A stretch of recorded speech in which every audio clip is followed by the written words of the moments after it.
पिछले एपिसोड में हमने देखा था कि मूचेन और उसकी जो टीम थी वो चली गई थी एक टेंपल के अंदर और यहाँ पर आने के बाद उनको वो ट्री नजर आया था जिसके अंदर काफी कमाल के फ्रूट लगे हुए होते हैं। लेकिन जैसे वो फ्रूट को लेने की कोशिश करते वहां पर एक बहुत ही खतरनाक बीस्ट आ जाता है जो कि उस फ्रूट का गार्डियन था। वो यहाँ पर आने के बाद सभी के ऊपर अटैक करने लग गया था, लेकिन उससे जैसे तैसे अपने आप को बचाते हुए वो लोग फ्रूट तो हासिल कर लेते हैं। लेकिन अब यहाँ पर वो ज़ेनकिन और वुरोंग आके पहुंच चुके थे और वो यहाँ पर आए हुए थे मूचेन और उसके के सारे दोस्तों के ऊपर अटैक करने के लिए। इस वजह से मूचेन और उसके दोस्तों वगैरह ने यहाँ पर जवाबी हमला शुरू कर दिया था और देखते देखते यहाँ का बैटल बहुत ज्यादा खतरनाक हो जाता है। लेकिन वुरोंग पहले से काफी ज्यादा स्ट्रांग लग रहा था और उसके पास एक से बढ़कर एक टेक्निक होती है जिसके जरिए वो मूचेन के ऊपर अटैक कर रहा था। मूचेन भी अपनी सभी टेक्निक का इस्तेमाल कर लेता है लेकिन वो कुछ खास कर नहीं पाता और उसकी हालत खराब हो चुकी थी। जिसके बाद यहाँ से ये एपिसोड शुरू होता है। तो इस एपिसोड की शुरुआत में वुरोंग ने अपना एक बहुत ही खतरनाक थंडर बॉल वाला अटैक देकर मार दिया था मूचेन के ऊपर। मूचेन अपनी थंडर बॉडी समन किए हुए था और गॉड हैंड को वो एक्टिवेट किए हुए था। दोनों आपस में टकरा जाते हैं जिस वजह से धमाका तो यहाँ पर बहुत ही भयंकर वाला होता है। लेकिन अभी भी पता कर पाना कि कौन यहाँ पर ज्यादा स्ट्रॉन्ग लग रहा है, कौन जीतेगा, ये बहुत ही ज्यादा मुश्किल था। लेकिन यहाँ पर वो जो वुरोंग के अटैक थे ना वो और ज्यादा स्ट्रॉन्ग हो सकते थे। लेकिन लूली ने क्या किया था कि उसको एक खास तरह का एनर्जी सोर्स मिला था जिसके जरिए उसने यहाँ पर उस एनर्जी सोर्स को अपने उसी लो क्लान की स्वॉर्ड की वजह से रोक कर रखा था जिस वजह से अटैक उतने ज्यादा नहीं हो पाते मूचेन उसके दोस्तों के ऊपर। और यहाँ पर वो जो ज़ेनकिन अपना जड़े वगैरह बना रहा था वो भी यहाँ पर काफी हद तक के कमजोर हो गई होती है। तो ये देखकर ज़ेनकिन कहने लग जाते हैं कि लगता है कि पहले इसी को मारना पड़ेगा, ये बहुत ज्यादा नाक में दम करके रखी हुई है। इसलिए अपने पूरे साथियों को भेज देते कि जाओ पहले इस लूली का खेल खत्म करो, इसको जान से मारो, फिर आगे देखेंगे क्या करना है। इसके बाद हम मूचेन और वुरोंग को देख पाते हैं वो दोनों एक बार फिर से एक दूसरे के साथ फाइट करने लग गए थे और इनका बैटल वापस से शुरू हो जाता है। यहाँ इनका बैटल चल रहा था तो वहीं लूली भी यहाँ पर अब ज़ेनकिन के सारे साथियों से फाइट करने लग गए थे। एक साथ उसको कई सारे लोग घेर लेते हैं और एक साथ ही उसके ऊपर अटैक करने लग गए थे। यहाँ पर ये लोग फाइट गए थे तो वहीं अब यहाँ पर मूचेन के बाकी दोस्त जो थे जो उन जड़ों के अंदर फंसे हुए थे उनकी हालत खराब थी। वो लोग बेहोश होने लग गए थे। एक बार बेहोश हुए तो फिर बस खत्म है खेल और ये जो जड़े हैं उनको हमेशा के लिए डिवोर कर जाएंगे। लेकिन उनको बचने का कोई रास्ता नजर ही नहीं आ रहा था। उनके कई सारे दोस्त जो थे वो अब तक यहाँ पर मारे भी जा चुके थे लेकिन फिर भी उनको अपनी जान बचानी थी। फेंगियान कहने लग जाता है कि जितना हम शांत रहने की कोशिश करेंगे ना उतना ही ज्यादा फायदा होगा। जितना हम हिलने की कोशिश करते हैं, जितना अपने आप को बचाने की कोशिश करते हैं, ये जड़ें उतनी ही ज्यादा मजबूत हो जाती है और उतनी मजबूती से हमें पकड़ लेती हैं। तो अपने आप को बचाना है, अपनी जान बचानी है तो हमें यहाँ पर बिल्कुल शांत रहना पड़ेगा वरना हम इसके पापड़ बन जाएंगे और हमारी जान खत्म हो जाएगी। लेकिन इतने डेंजर सिचुएशन में कौन ही शांत बैठ सकता, सभी बिल्कुल घबराए हुए थे और अभी लूली और मूचेन के पास टाइम भी नहीं है कि वो पहले आकर इनको बचाएं क्योंकि उनके सामने भी दो पावरफुल दुश्मन तो लगे हुए हैं। लूली के सामने वही ज़ेनकिन और यहाँ पर मूचेन के सामने तो वो वुरोंग खड़ा ही है। वुरोंग हैरान था कि इस मूचेन के पास असल में पावर है कितनी, ये मर क्यों नहीं रहा। मैंने कितनी कोशिश कर ली लेकिन ये मरता ही नहीं है। इसकी लाइटनिंग पावर इतनी खतरनाक है कि रुकने का नाम ही नहीं लेता है। मूचेन अपनी ड्रैगन स्पिरिट को समन कर चुका था जो खुद भी बनी थी पूरी तरह से लाइटनिंग से। तो जब यहाँ पर ये अटैक देखता है वो कहने लग जाता है कि लगता है कि मुझे भी कुछ और कारनामा करना पड़ेगा। वो एक बार फिर से अपने सारे के सारे बॉल्स की पावर को एक्टिवेट करता है जो कि बिल्कुल एक प्लैनेट जैसा लग रहे थे और उसका इस्तेमाल करते हुए वो अब यहाँ पर मूचेन के ऊपर अटैक करने के लिए तैयार था। एक तरफ उसकी टेक्निक थी जिसका नाम था 9 सन टेक्निक क्योंकि 9 सन जैसे प्लैनेट को उसने कन्वर्ट करके आपस में मिलाते हुए एक अटैक तैयार किया था और उसके सिर्फ यहाँ पर मूचेन के ऊपर अटैक करा था। लेकिन मूचेन तो अपना ड्रैगन जो बनाया था उसने अपनी लाइटनिंग पावर से उसके जरिए वो अटैक कर रहा होता है। दोनों के अटैक फिर से आपस में टकरा जाते हैं और इस बार थोड़ा सा ज्यादा स्ट्रॉन्ग लग रहा था मूचेन का ड्रैगन जो यहाँ पर एक ही अटैक देकर मार देता है वुरोंग को जिस वजह से वुरोंग की हालत खराब हो जाती है। वो दूर जाकर फेंका चुका था, उसकी हड्डियां टूट जाती है। तो ये देखकर वो हैरान रह जाता है कि ये कैसे हुआ, इसने मेरे अटैक को डिस्ट्रॉय कैसे किया। मेरा 9 सन अटैक इतना भी कमजोर नहीं है कि वो इतनी आसानी से इसको खत्म कर दे। वुरोंग कहना चाहता है मूचेन से कि तूने कमाल कर दिया, तूने इतने टाइम तक मेरे अटैक को रोक कर रखा, ये बहुत ही बेहतरीन बात है। मैं समझ चुका हूँ कि तू इतना कमजोर भी नहीं है कि जिसको मैं आराम से हरा सकूं, लेकिन फिर भी फिक्र करने की जरूरत नहीं। मेरे 9 सन का अटैक जो तुझे यहाँ कर लगा है ना, तुझे जो चोट लगी है उस अटैक की वजह से वो चोट ही काफी है तेरी जान लेने के लिए। बस थोड़ा सा टाइम दे, अपने आप ही तू खत्म होने वाला है। इसके बाद अब बारी है उस लूली को मारने की। उसने भी बहुत परेशान कर दिया। ज़ेनकिन कहना चाहता है कि मुझे और ज्यादा एनर्जी लगेगी अपने इस फॉर्मेशन को ज्यादा स्ट्रॉन्ग बनाने के लिए जिसको मैं काफी टाइम से तैयार कर रहा हूँ। तो वहां पर वुरोंग को लगने चाहता है कि वो लूली की बात कर रहा होगा, लूली को मारकर वो फॉर्मेशन डालेगा तो फॉर्मेशन स्ट्रॉन्ग बन जाएगा। लेकिन यहाँ पर तुरंत ही वो ज़ेनकिन जो होता है उस वुरोंग के ऊपर अटैक कर देता है, उसकी जान ले लेता है। वो कहने लग जाता है कि मुझे एनर्जी की जरूरत चाहिए जो कि उस लूली के अंदर काफी नहीं है, तेरे अंदर काफी है, तो तुझे ही मारकर ये फॉर्मेशन में बनाने वाला हूँ। उस वुरोंग को क्या लग रहा था कि फॉर्मेशन बन रहा है उसके लिए, जबकि उसको नहीं पता कि ये घटिया ज़ेनकिन ने उसको मार डाला, उसकी पावर डाल दी फॉर्मेशन के अंदर ताकि अपने लिए वो फॉर्मेशन इस्तेमाल कर सके। ज़ेनकिन पूरी तरह से अपने जड़ों के अंदर ट्रैप कर लेता है उस वुरोंग को और उसने पूरी तरह से जकड़ लिया था। जैसे ही उसने उसको जकड़ा, जितने भी बाकी बंदे थे वो बिल्कुल हैरान रह चुके थे कि ये तो यहाँ पर हमारे साथ ही गद्दारी कर रहा है। वो ज़ेनकिन को मारने की कोशिश करते हैं लेकिन ज़ेनकिन उसे कहना चाहते कि देखो मुझे पता है कि तुम वुरोंग के साथ ही वगैरह, लेकिन क्यों अपना बिना मतलब की जान दोगे, तुम्हारी हम अगर जान फॉर्म ले भी लूँ ना तो मेरा फॉर्मेशन जरा से भी स्ट्रॉन्ग नहीं बनेगा, इसलिए चलो भागो यहाँ से, मुझे तुम लोगों की जरूरत ही नहीं है। तो वो तो वैसे भी चमचे ही थे उस वुरोंग के, और वुरोंग कौन सा अच्छा आदमी है, इस वजह से वो चले जाते कि भाड़ बजा, मर जाए वुरोंग, हमें फर्क नहीं पड़ता, मार डाल तू उसको। तो वो तो अपना कट ही मार चुके थे और अब यहाँ पर ज़ैनकिन अकेला बचा था सब कुछ काम हैंडल करने के लिए, क्योंकि मूचन भी इंजर्ड पड़ा हुआ है, लूली भी इंजर्ड है और अकेला यहाँ पर ये मौजूद है जो अपने फॉर्मेशन को स्ट्रॉन्ग बना रहा है। तो बहुत खुश होता है कि लोगों का भरोसा जीतना कितना आसान काम है, मुझे तो इसके बारे में पता ही नहीं था। और अब यहाँ पर मैं आराम से अपना डिवाइन वुड गार्ड एक्टिवेट कर सकता हूँ, क्योंकि मैं जब से इसी को एक्टिवेट करने की कोशिश में लगा हुआ था और अब फाइनली वो एक्टिवेट हो जाएगा। तो जैसे जैसे वो ये काम कर रहा था ना, आसपास का जो मौसम होता है वो पूरी तरह से बदलने लग गया था और जो बाकी की जड़ें पहले से उसकी एक्टिवेट थी, जिसके अंदर मूचन के दोस्त फंसे हुए हैं, वो और ज्यादा मजबूत हो जाती हैं। और जितने टाइम तक कि वो लोग अपनी जान बचाकर जैसे तैसे रखे हुए थे, अब उनकी जान बचने के चांसेस बिल्कुल ना के बराबर हो चुके थे। उनको पूरी तरह से निचोड़ना होता है वो ही जड़ें। उनको समझ आ चुका था कि शायद अपना काम खत्म है, अब हम मरने वाले हैं। यहाँ पर मूचन, लूली कोई भी हमें आकर नहीं बचा सकता, सब लोग इंजर्ड है तो हमें कौन ही बचाएगा। फेंगियान भी अपनी बंदी से कहना चाहता है कि अगर मैं इस जड़ों का गुलाम बन गया ना, मैं उनकी बातें मानने लग गया, तब भी मैं तुम्हें प्रोटेक्ट करूंगा, मैं तुम्हें कभी भी चोट नहीं पहुंचा सकता, चाहे मैं होश में रहूं या ना रहूं। उसकी बंदी भी बेचारी डर चुकी थी कि तुम्हें कुछ नहीं होगा, मैं तुम्हें कुछ भी होने नहीं दूंगी। और तब देखते ही देखते वो जो सिंहासन में बैठा हुआ क्रिएचर जैसा था ना, वो एक बार फिर से उठकर खड़ा हो जाता है। यही था डिवाइन वुड गार्ड, जिसको जगाने के लिए यहाँ पर उस ज़ैनकिन ने फॉर्मेशन बनाया और फॉर्मेशन की पावर की वजह से ही यहाँ पर ये एक बार फिर से एक्टिवेट हुआ। वैसे ज़ैनकिन ने यहाँ पर इसको एक्टिवेट किया था, उसको जगाया था नींद से, तो ज़ैनकिन बड़ा खुश होता है कि फाइनली यहाँ पर होली सन एक्टिवेट हो चुका है, क्योंकि ये वुड गार्ड एक होली सन है जो कि मेरे बहुत काम आएगा। मैंने मेहनत की, अपना सब कुछ दांव पर लगा दिया और सब कुछ दांव पर लगाने के बाद मैंने ये कारनामा करके दिखा दिया, अब मुझे कोई भी नहीं रोक सकता। और जैसे यहाँ पर वो वुड गार्ड एक्टिवेट हुआ था ना, वो और ज्यादा फास्ट तरीके से सबको नहीं छोड़ने लग जाता। वो एकदम जमाने बाद वो एक्टिवेट हुआ, तो उसको बहुत सारी एनर्जी चाहिए खुद को रिकवर करने के लिए। वो जैसे से अटैक देकर मारता है, उसके अटैक की वजह से पूरी जगह टूटने फूटने लग जाती है। ऐसा लगा था कि सब कुछ यहाँ पर खत्म हो जाएगा। मूचन और लूली दोनों हैरान कि ये क्या हो रहा है, हमें नहीं लगता कि हम इतनी जल्दी यहाँ पर इन अटैक को रोक पाएंगे, हमें अपने दोस्तों को भी बचाना है, इसलिए सिचुएशन बहुत ज्यादा खराब है। लूली मूचन से कहना चाहते कि हमें एक साथ ही मिलकर इस ज़ैनकिन और इस वुड गार्ड को मारना होगा, वरना सब कुछ खत्म हो जाएगा। वो दोनों उसे लो क्लान के स्वॉर्ड का इस्तेमाल करते हुए अब यहाँ पर ज़ैनकिन और उसके वो गार्ड को मारने की कोशिश में लग जाते हैं। ज़ैनकिन कहने लग जाता है कि मूचन तू बहुत बड़ा जिद्दी आदमी है, तू कितना भी कुछ कर लेता ना, हार नहीं मानता, लेकिन आज मैं तुझे तेरी लिमिट तक के पुश करना चाहता हूँ। मैं देखना चाहता हूँ कि तेरी जिद कहाँ तक के चलती है, कहाँ तक के तू मुझे रोक पाता है। और इतना कहने के बाद तो यहाँ पर वो अपने वुड गार्ड को भेज देता है मूचन को मारने के लिए। अब वो मूचन अकेला था अपनी लाइटनिंग पावर का इस्तेमाल करते हुए उस ज़ैनकिन और वुड गार्ड दोनों से फाइट करने के लिए। अब वुरोंग से वो फाइट कर रहा था, फाइट बहुत ज्यादा मुश्किल थी, लेकिन अब उससे कहीं गुना ज्यादा स्ट्रॉन्ग है ये वुड गार्ड, और ऊपर से ज़ैनकिन भी है उसको मारने के लिए। तो अब बैटल पहले से भी ज्यादा खतरनाक हो चुका था। मूचन को पूरी जान लगानी थी ताकि वो वुड गार्ड को मार सके, लेकिन वुड गार्ड इतनी आसानी से कहाँ ही रुकने वाला है, वो बहुत मारता है मूचन को। पर मूचन को भी अपने दोस्तों की जान की परवाह थी, इस वजह से वो भी एक के बाद एक करते हुए कई सारे अटैक देकर मारता है वुड गार्ड के ऊपर। पर फिर भी कितना भी अटैक खा लेता वुड गार्ड, लेकिन वो मरता ही नहीं। मानो कि अब वो इनविंसिबल है, वो उसको मार डाला लेकिन फिर से वो जिंदा हो जाएगा। यही वजह थी कि उसको मार पाना, उसको रोक पाना बहुत ज्यादा मुश्किल था। जैसे जैसे वुड गार्ड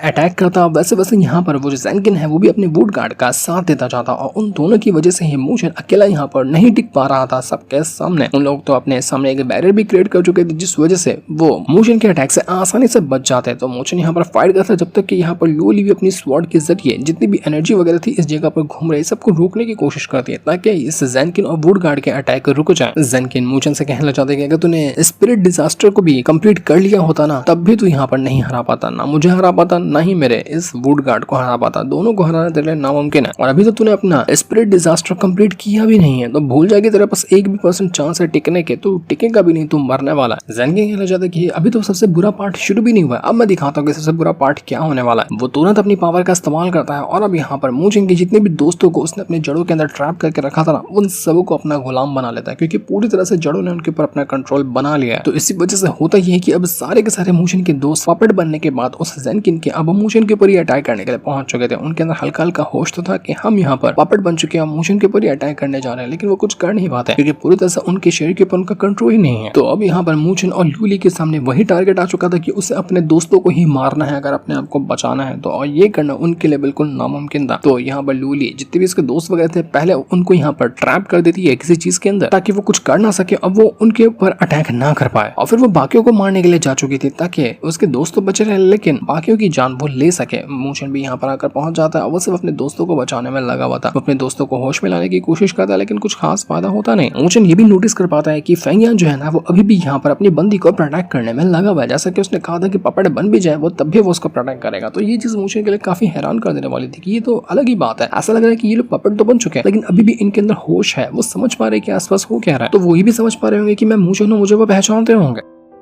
तो ये सुनकर मूचन लूली से कहना चाहते हैं कि लूली अपनी स्वॉर्ड चलाओ, मुझे पता है कि तुम्हें पता होना चाहिए यहाँ पर अभी हमें क्या करना है। एक ही तरीका है हमें अपने दोस्तों को बचाने का क्योंकि इनके अंदर इनकी कॉन्शियसनेस बची हुई है, सिर्फ ये पॉपेट बने। तो वो करो जो मैंने तुम्हें करने के लिए कहा है। और ये सुनते साथ ही लूली कहती कि ठीक है मैं समझ गई। उसके बाद वो अपनी पावर का इस्तेमाल करने लग जाती है। कुछ तो खतरनाक चीज वो यहाँ पर कर रही होगी। लूली मूचन से ये भी कहना चाहती कि ये जो वुड गार्डन है वो आराम से सॉवरेन रेल्म के आसपास का होगा, इसी वजह से उसको हराना इतना ज्यादा मुश्किल है। हम सॉवरेन रेल्म के पहले बंदे से भी एक बार फाइट करने वाले थे लेकिन उस टाइम तो तुम्हारी माँ ने आकर बचा लिया था, लेकिन इस बार लगता है कि दिक्कत पैदा होने वाली है। लेकिन मुझे कहता है कि नहीं, मुझे इससे उतना डर नहीं लग रहा क्योंकि ये एक वुड गार्ड है, ये एक नॉर्मल इंसान नहीं है। तो इसकी कोई ना कोई कमजोरी होगी, इसके पास दिमाग तो नहीं होगा उतना, सिर्फ अटैक होंगे इसके पास। तो बस वो कमजोरी ढूंढनी है, उसके बाद इसको हराना हमारे लिए बाएं हाथ का खेल होगा। तो यहाँ पर ये लोग अपनी पावर का इस्तेमाल करते हुए अपने दोस्तों को बचा लेते हैं और यहाँ पर वो उस वुड गार्ड की कमजोरी भी ढूंढने में लगे हुए थे। लेकिन वो क्या ही करते तब तक के उसके दोस्त वगैरह जो थे वो अभी तक पपट बन के बार बार आते हैं मूचन और उसके दोस्तों के ऊपर अटैक करने के लिए। मूचन और लूली पूरी तरह से घिर चुके थे अपने ही दोस्तों के बीच और उसके ही दोस्त उनके ऊपर अटैक कर रहे थे। लूली कहती मूचन से कि जाओ तुम ज़ेनकिन और उस वुड गार्ड का मुकाबला करो, तब तक कि इनको मुझ पर छोड़ दो, मैं इनको कुछ करूंगी भी नहीं और इनको संभालने की कोशिश भी करूंगी।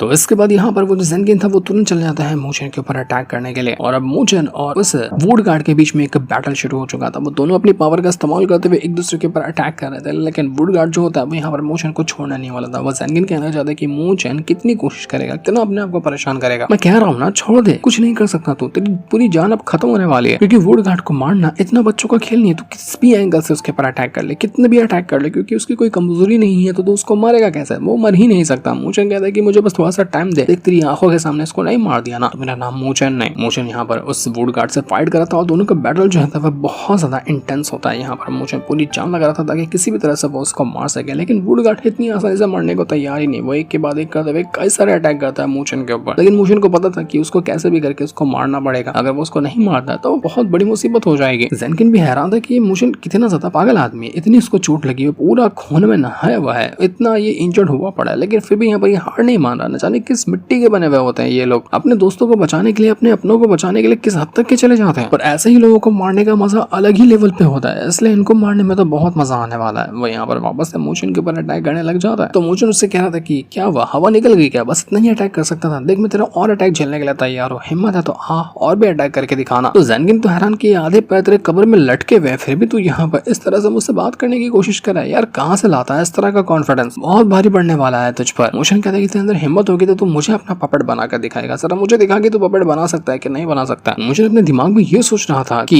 ये जो मेरे दोस्त वगैरह है ना जो अपना पपेट बने हैं वो पूरी तरह से पपेट नहीं बने हैं, क्योंकि उनके अंदर अभी भी उनकी कॉन्शियसनेस बाकी है। अगर पूरा फुल पपेट बन गया होता है तो वो नहीं समझ पाते कि उनके आसपास हो क्या रहा है। तो यही मेरे पास मौका है कि अगर मुझे किसी भी तरह से मौका मिले तो अपने दोस्तों को मुझे बचाना है, उनको अभी ठीक करना बहुत आसान होगा, बस तरीका ढूंढना है। लेकिन जब वो पूरी तरह से पपेट बन गए तो उसके बाद उनको ठीक करना बिल्कुल नेक्स्ट टू इम्पॉसिबल होगा। और मुझे लगता है कि ये वुड गार्ड या फिर ज़ेनकिन दोनों में ही इनके पास कोई तरीका होगा जिसके जरिए मैं अपने दोस्तों को बचा सकता हूँ। इनको अगर मैं मार डालूं तो अपने आप मेरे दोस्त बच जाएंगे। मूचन को अपनी परवाह से ज्यादा अपने दोस्तों की थी कि वो उनको कैसे बचा सकता है, और यही चीज तो यहाँ पे ज़ेनकिन को पता थी कि मूचन की कमजोरी यही है। उसके दोस्त मूचन से कहते थे कि मुझे पता है कि तू क्या करने के बारे में सोच रहा है, तू अपने यहाँ पर दोस्तों को बचाना चाहता ना, लेकिन उसका सिर्फ एक ही सिंपल तरीका है, तो अगर यहाँ पर मेरे वुड गार्ड को मार सकता है तभी जाकर वो आजाद होंगे मेरे कंट्रोल से, लेकिन अगर वुड गार्ड को तो नहीं मार पाया तो वो हमेशा हमेशा के लिए मेरे पपेट बन जाएंगे। देख मैंने तुम्हें सबसे बड़ा रीजन बता दिया कि कैसे तू मुझे हरा सकता है, अब तेरे अंदर हिम्मत दिखने की, तो ये कर पाता है कि नहीं कर पाता है। उस ज़ेनकिन को लग रहा था कि उस रीजन तो बता दिया कि किस तरह से मूचन के दोस्तों को बचाया जा सकता है, लेकिन वो ये भूल गया कि जब मूचन को यही चीज तो चाहिए थी, उसको सिर्फ कमजोरी ढूंढनी थी कि वो अपने दोस्तों को कैसे बचा सका। अब जब उसको कमजोरी मिल गई तो उसका टारगेट के तब सिर्फ यहाँ पर वो वुड गार्ड हो चुका था। वो समझ चुका था कि चलो अच्छी बात है कि अब मैं इसको मार दूं तो मेरे दोस्त अपने आप बच जाएंगे। मुझे कहना चाहता है कि ये जो टेम्पल है ना, ये पूरी तरह से तेरे कंट्रोल के अंदर है और इसको तू बहुत अच्छे से इस्तेमाल कर पा रहा है अपने वो जड़ों वाले अटैक का इस्तेमाल करने के लिए, क्योंकि तुझे यहाँ की अच्छे से लोकेशन पता है, तो इस जगह की पावर का इस्तेमाल कर रहा है। लेकिन तुझे ये डर है कि मैं वो कमजोरी ना ढूंढ लूं कि जिस तरह से तूने सारे के सारे टेम्पल को अपने कंट्रोल में लिया है। तू चाहता है कि मेरा ध्यान पूरी तरह से चला जाए उस वुड गार्ड के ऊपर और तू अपना मेन प्लान कंटिन्यू कर सके, लेकिन तूने मुझको बेवकूफ समझ कर रखा है। मुझे पता है कि कैसे तुझे मारना है और उसी के साथ साथ इस वुड गार्ड को मारना है। तो ये सुनकर वो ज़ेनकिन कहना चाहता है कि भाड़ में जा, तो यहाँ पर कुछ भी पता कर ले तो तब भी मुझे नहीं हरा सकता। तू मेरे लिए एक सिर्फ फर्टिलाइजर है। तेरे जितने भी दोस्त है ना, वो सिर्फ फर्टिलाइजर की तरह मेरे काम आते हैं। मैं सारे इंसानों को फर्टिलाइजर से ज्यादा कुछ भी नहीं समझता। वो मूचन को भी यहाँ पर पूरी तरह से अपना पपेट बनाने की कोशिश करता है और उसने पूरी तरह से जड़ों के अंदर घेर लिया था मूचन को, लेकिन मूचन तुरंत यहाँ पर अपने ब्लैक पेपर के पावर को यूज करता है और जैसे उसने इसको यहाँ पर यूज किया, ब्लैक पेपर यहाँ पर तुरंत बाहर निकल कर आता है और सारे के सारे अटैक को डिस्ट्रॉय कर देता है। उसने वापस से अपने आप को ड्रैगन में कन्वर्ट किया और एक बार फिर से वो चला जाता है उस वुड गार्ड के ऊपर अटैक करने के लिए। मूचन का थंडर ड्रैगन बहुत समन हो चुका था, एक तरफ थंडर ड्रैगन, दूसरी तरफ वुड गार्ड, और दोनों एक दूसरे के ऊपर अटैक करने के लिए तैयार थे। लेकिन ड्रैगन सच में ज्यादा स्ट्रॉन्ग लग रहा होता है वुड गार्ड के सामने। वो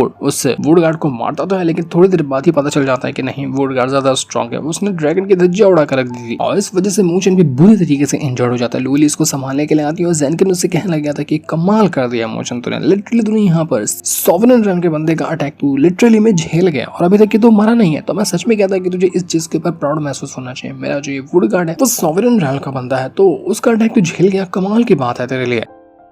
तो मूचन कहते कि तुझे क्या लगता है कि सिर्फ मैं ही यहाँ पर अभी तक के नहीं मरा हूँ, मेरे दोस्तों को भी मैं मरना नहीं दूंगा, इसकी मैं तुझे गारंटी देता हूँ। और इतना कहने के बाद मूचन जैसे ही अपनी पावर को एक्टिवेट करता है, सीधे का सीधा वो जो वुड गार्ड था वो आराम से एकदम तड़पने लगता है और तड़पते हुए वो यहाँ पर बेहोश हो जाता है। लग रहा था कि वो यहाँ पर मर गया। जितनी मेहनत से यहाँ पर ज़ेनकिन ने उसको अवेक किया था, वो यहाँ पर बिल्कुल हमेशा के लिए वापस से डीप स्लीप के अंदर चला गया। मूचन उसे कहता है कि तुझे क्या लगता है कि मैं समझ नहीं सकता कि किस तरह से इस वुड गार्ड को मारा जा सकता है। मैंने इसके अंदर जो एनर्जी फ्लो बह रही थी ना, उसको रोक दिया अपने ब्लैक पेपर की मदद से और एनर्जी फ्लो रुकते साथ ही ये बिल्कुल शांत हो गया। मुझे नहीं पता था कि इतना सिंपल तरीका है इसको मारने का। मैं बाहर से अटैक कर रहा था, कुछ भी नहीं हुआ। जब इसके अंदर से मैंने अटैक करने की कोशिश की, एक पल के अंदर ये मर गया। यहाँ पर वो ज़ेनकिन बिल्कुल हैरान रह चुका था कि ये कैसे किया तूने समझा कैसे इसकी कमजोरी को। मैं समझ चुका हूँ कि तू नॉर्मल बंदा नहीं, तेरे पास बहुत नॉलेज है, तो इसलिए तुझे फर्टिलाइजर छोड़ तुझे मारना ही पड़ेगा। वो अपने साथियों से कहते हैं कि जाओ और इस मूचन को मार डालो, लेकिन वो लोग तो जाने के लिए तैयार ही नहीं थे, क्योंकि उनको समझ आ चुका था कि नहीं, मूचन से हम मुकाबला नहीं कर सकते। तो ज़ेनकिन अकेला ही रह गया था यहाँ पर। वो दिमाग खराब हो जाता उसका कि मैं तुझे छोड़ूंगा नहीं। मूचन के दोस्त भी वहां पर आकर पहुंच चुके थे, क्योंकि पहले ही पता था कि अगर वो वुड गार्ड मरता है तो मूचन के दोस्त अपने कंट्रोल में से बाहर निकल कर आ जाएंगे, वो नॉर्मल हो जाएंगे। और वैसा ही हुआ, वुड गार्ड मरा, सारे के सारे दोस्त रिकवर हो गए और वो मूचन और लूली को टाइम देते हैं अपने आप को रिकवर करने का, क्योंकि वो काफी टाइम से बिल्कुल लड़ते हुए अपनी एनर्जी को एग्जॉस्ट कर चुके थे ना, तो उनको टाइम चाहिए था अपने आप को रिकवर करने के लिए। तो इसी वजह से मूचन के दोस्त वगैरह अब यहाँ पर बैटल को संभालते हैं। वो ज़ेनकिन से कहना चाहते कि तूने यहाँ पर हमें अपना पपेट बना था ना, अब तुझे हम अपना कुत्ता बनाएंगे, टेस्ट कर हमारे स्वॉर्ड के टेस्ट को कि कितने मीठे तरीके से तुझे ये काटती है। वो यहाँ पर तुरंत अटैक करने के लिए पहुंच जाते हैं उस ज़ेनकिन के ऊपर। ज़ेनकिन को चारों तरफ से घेर लिया गया था, वो अकेला यहाँ पर फंसा हुआ होता है। मूचन के दोस्त है ना, वो पहले से कहीं गुना ज्यादा गुस्से में, क्योंकि उनको पपेट बना लिया गया था ना, तो वो सारा गुस्सा अब यहाँ पर उसके ऊपर ही उतारने वाले थे। वो कहने जाता है कि तुम बचकाने तुमको क्या लगता है कि तुम मेरा रास्ता रोक लोगे और मूचन को मैं नहीं मार पाऊंगा, कभी भी नहीं। तुम लोग मेरा एक पल के लिए भी मुकाबला नहीं कर सकते। लेकिन वो बेवकूफ मूचन को ढूंढ रहा था, जब तक कि मूचन वहां से गायब हो चुका था। मूचन उसके सामने आकर खड़ा हो जाता है और 2-4 अटैक घसीट कर मारते हुए उससे कहना चाहता है कि क्या वो बेटा मुझे ढूंढ रहा था क्या? मैं तुझे ढूंढते हुए यहाँ पर आया हूँ, तुझे मुझे ढूंढने की जरूरत नहीं। तू कोने में भी घुस जाएगा ना, तभी मैं तुझे मारने के लिए पहुंच जाऊंगा। तो बिल्कुल यूजलेस है, तू किसी काम का नहीं है, क्योंकि तू सिर्फ पपेट बनाकर लोगों के ऊपर अटैक कर सकता है, उनकी कमजोरी का तो फायदा उठा सकता है, लेकिन तेरे पास असल में कोई पावर नहीं है। तो वो ज़ेनकिन कहना चाहता है कि ठीक है, मेरे पास कोई पावर नहीं है, लेकिन यही बिना पावर वाला बंदा ना आज तुम सबकी मौत का कारण बनेगा। वो अपने आप को ही डिस्ट्रॉय करने की कोशिश करने लग जाता था कि वो सारे के सारे लोगों को मार सके। जैसा वो ये काम करा था, जितने भी लोग यहाँ पर मौजूद थे उनकी हालत खराब होने लग जाती है। मूचन सभी से कहता कि भागो यहाँ से, भागो ये टेंपल छोड़कर जितना दूर हो सकता है। सब लोग यहाँ से अपनी जान बचाने की कोशिश करते थे, सब लोग यहाँ से भागने की कोशिश करते हैं, क्योंकि लग रहा था कि ये ज़ेनकिन अपने आप को फोड़ने की कोशिश कर रहा है, बिल्कुल एक धमाके की तरह। मूचन वहां से भागने की कोशिश तो करता है, लेकिन साथ में वो जो वुड गार्ड था ना, उसके लाश को भी उठाकर वो ले जाता है कि अरे चलो कोई ना कोई तो काम आ ही जाएगा, ये तो उसकी लाश को ले ही जाता है ना। तो वो उसकी लाश को लेकर भाग रहा था। पीछे यहाँ पर वो ज़ेनकिन अपना अलग ही नशे में होता है कि मैं अपने आप को फोड़ लूंगा, तुम सबको खत्म कर दूंगा। जब तक ये लोग बहुत दूर जाकर निकल चुके थे, ज़ेनकिन एकदम दिमाग खराब हो जाता है उसका, सब कुछ वो डिस्ट्रॉय कर देता, लेकिन तब तक ये देर हो चुकी थी। मूचन और उसके दोस्त वगैरह वहां से कल्टी मार चुके थे। मजा ही आ गया। मूचन ने तो बड़ा मस्त चकमा दिया उसको, जिससे इनको दिखा दे। साथ ही ये वाला एपिसोड यहीं पर एंड हो जाता है। Thanks for watching.